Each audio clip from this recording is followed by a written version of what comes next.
भक्तों, नवरात्र का आरंभ हो चुका है। इन 9 दिनों में मां दुर्गा के 9 रूपों की आराधना की जाएगी। नवरात्र में माता रानी की आराधना करने व व्रत रखने की एक कथा प्रचलित है। इसलिए माता रानी की पूजा करने के साथ साथ आपको इस कथा का पाठ भी जरूर करना चाहिए। तो चलिए सुनते हैं माता रानी की आराधना और व्रत रखने की प्रचलित कथा। कृपया कहानी को अधूरा न सुने, अन्यथा आप विधि विधान से आराधना करने का तरीका व उससे मिलने वाले फल के महत्व को नहीं समझ पाएंगे। एक बार बृहस्पति देव ब्रह्मा से बोले, हे ब्रह्मा जी, आप अत्यंत बुद्धिमान, सर्वशास्त्र और चारों वेदों के ज्ञाता हैं। हे प्रभु, कृपा कर मेरी विनती सुने। बृहस्पति देव आगे कहते हैं, चैत्र, आश्विन, माघ और आषाढ़ माह के शुक्ल पक्ष में नवरात्र का व्रत और उत्सव क्यों किया जाता है? हे प्रभु, इस व्रत का फल क्या है और किस प्रकार करना उचित है, तथा सबसे पहले इस व्रत को किसने किया? कृपया विस्तार से कहें, मैं सावधानी पूर्वक सुनूंगा। बृहस्पति जी का ऐसा प्रसन्न सुनकर ब्रह्मा जी कहने लगे, हे बृहस्पति, प्राणियों का हित करने की इच्छा से तुमने बहुत ही अच्छा प्रश्न किया है। जो मनुष्य मनोरथ पूर्ण करने वाली दुर्गा को ध्यान करते हैं, वे मनुष्य धन्य हैं। नवरात्र व्रत संपूर्ण कामनाओं को पूर्ण करने वाला है। इसके करने से संतान चाहने वाले को संतान, धन चाहने वाले को धन, विद्या चाहने वाले को विद्या और सुख चाहने वाले को सुख मिलता है। इस व्रत को करने से रोगी मनुष्य का रोग दूर हो जाता है। मनुष्य की तमाम विपत्तियां दूर हो जाती हैं। समस्त पापों को दूर करने वाले इस व्रत के करने से ऐसा कौन सा मनोरथ है जो पूर्ण नहीं हो सकता है? यदि व्रत करने वाला मनुष्य पूरे दिन का उपवास न कर सके तो एक समय भोजन करे और उस दिन नवरात्रि व्रत की कथा श्रवण करे। हे बृहस्पति, जिसने सबसे पहले इस महाव्रत को किया उसका इतिहास मैं तुम्हें सुनाता हूँ। एक नगर में अनाथ नाम का एक ब्राह्मण रहता था। वह दुर्गा भगवती का बड़ा भक्त था। उसके संपूर्ण सद्गुणों से युक्त उसके घर में सुमति नाम की एक अत्यंत सुंदर कन्या पैदा हुई। वो ब्राह्मण प्रतिदिन दुर्गा की पूजा और होम किया करता था। उस समय उसकी पुत्री भी वहां होती थी। एक दिन उसकी पुत्री सखियों के साथ खेलने लग गई और भगवती के पूजन में शामिल नहीं हुई। उस ब्राह्मण को अपनी पुत्री की ऐसी हरकत देखकर बहुत क्रोध आया और पुत्री से कहने लगा, हे दुष्ट पुत्री, आज तुमने भगवती का पूजन नहीं किया, इसलिए मैं तुम्हारा विवाह किसी कुष्ठी और दरिद्र व्यक्ति से करूंगा। इस प्रकार पिता के कुपित वचन सुनकर सुमति को बड़ा दुख हुआ और पिता से कहने लगी, है पिताजी, मैं आपकी कन्या हूं, मैं सब तरह से आपके अधीन हूं। जैसी आपकी इच्छा हो मेरा विवाह कर सकते हैं। सुमति आगे कहती है, होगा वही जो मेरे भाग्य में लिखा है। मेरा इस पर पूर्ण विश्वास है। अपनी कन्या के ऐसे निर्भयता से कहे वचन सुनकर उस ब्राह्मण को बहुत अधिक क्रोध आया और उसने अपनी कन्या का विवाह एक कुष्ठी और दरिद्र व्यक्ति के साथ कर दिया और क्रुद्ध होकर पुत्री से कहने लगा कि जाओ अपने कर्म का फल भोगो। मैं भी देखता हूं केवल भाग्य भरोसे पर रहकर क्या करती है। इस प्रकार पुत्री का विवाह एक कुष्ठी और दरिद्र व्यक्ति से हो गया। पुत्री दुख का विचार करते हुए अपने पति के साथ वन में चली गई और बड़ी मुश्किल से उसने जंगल में रात काटी। उस गरीब बालिका की ऐसी दशा देखकर भगवती प्रकट होकर सुमति से कहने लगी, तुमने पूर्व जन्म में अच्छे कर्म किए हैं, इसलिए मैं तुमसे खुश हूं। तुम जो चाहो वरदान मांग सकती हो। मैं मनोवांछित फल देने वाली हूं। इस प्रकार भगवती दुर्गा का वचन सुनकर सुमति कहने लगी, आप कौन हैं जो मुझ पर प्रसन्न हुई हैं? क्या आपने यह सब कुछ मेरे लिए कहा है? अपनी कृपा दृष्टि से कृपया मुझ दासी को कृतार्थ करो।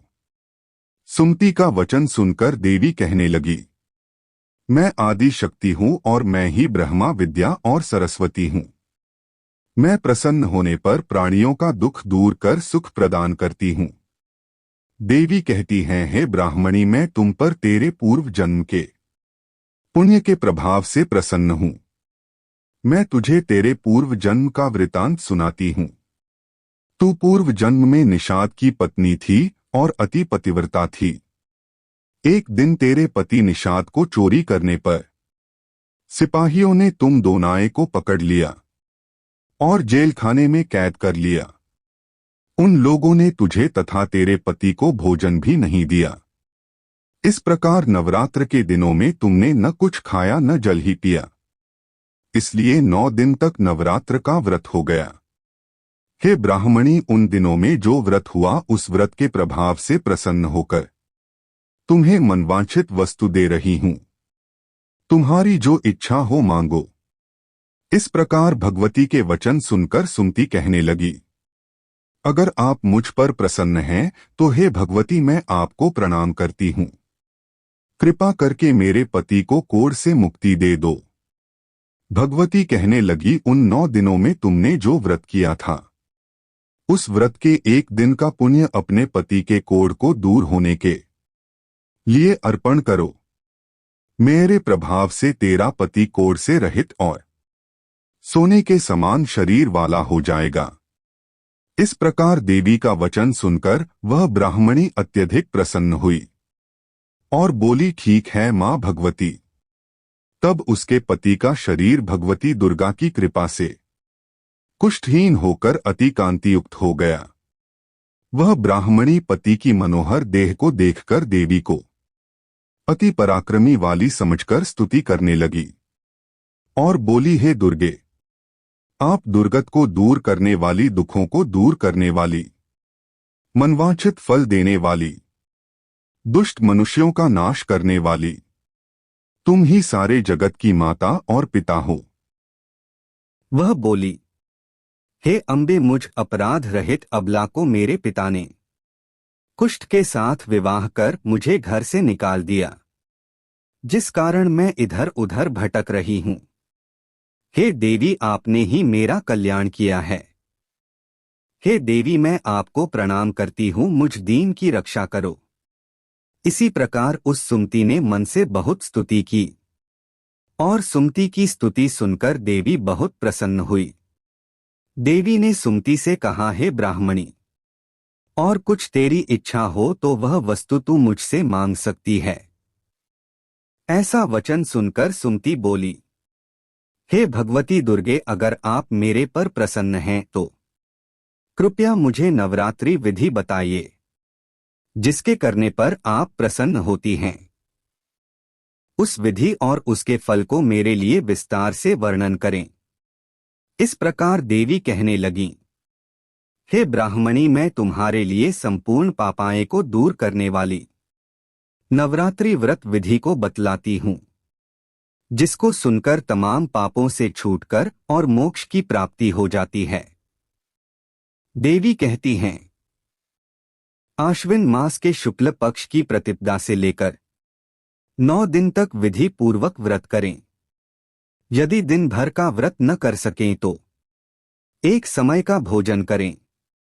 पढ़े लिखे ब्राह्मणों से पूछकर घट स्थापना करें और वाटिका बनाकर उसको प्रतिदिन जल से सींचे।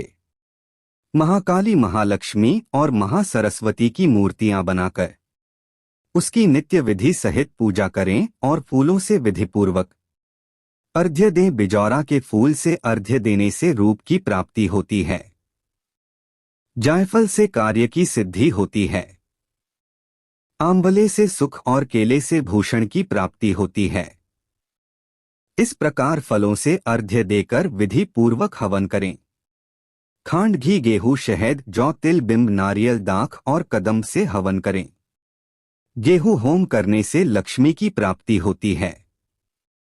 खीर व चंपा के फूलों से धन की प्राप्ति होती है।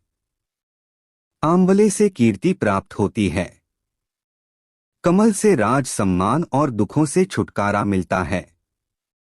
व्रत करने वाला मनुष्य इस विधान से होम करे और ब्राह्मण को अत्यंत नम्रता से प्रणाम करे और यज्ञ की सिद्धि के लिए उसे दक्षिणा दे।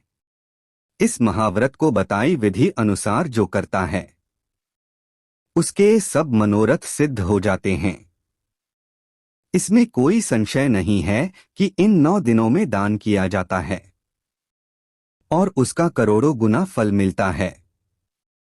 देवी कहती हैं, है ब्राह्मणी, इन संपूर्ण कामनाओं को पूर्ण करने वाले उत्तम व्रत को तीर्थ स्थान, मंदिर अथवा घर में ही विधि विधान से करें। इस प्रकार ब्राह्मणी को व्रत की विधि और फल बताकर देवी अंतर्ध्यान हो गई। हे बृहस्पति, तुमने सब प्राणियों का हित करने वाले इस अलौकिक व्रत को पूछा है, इसलिए तुम धन्य हो। यह भगवती संपूर्ण लोकों का पालन करने वाली है। इस महादेवी के प्रभाव को कौन जान सकता है।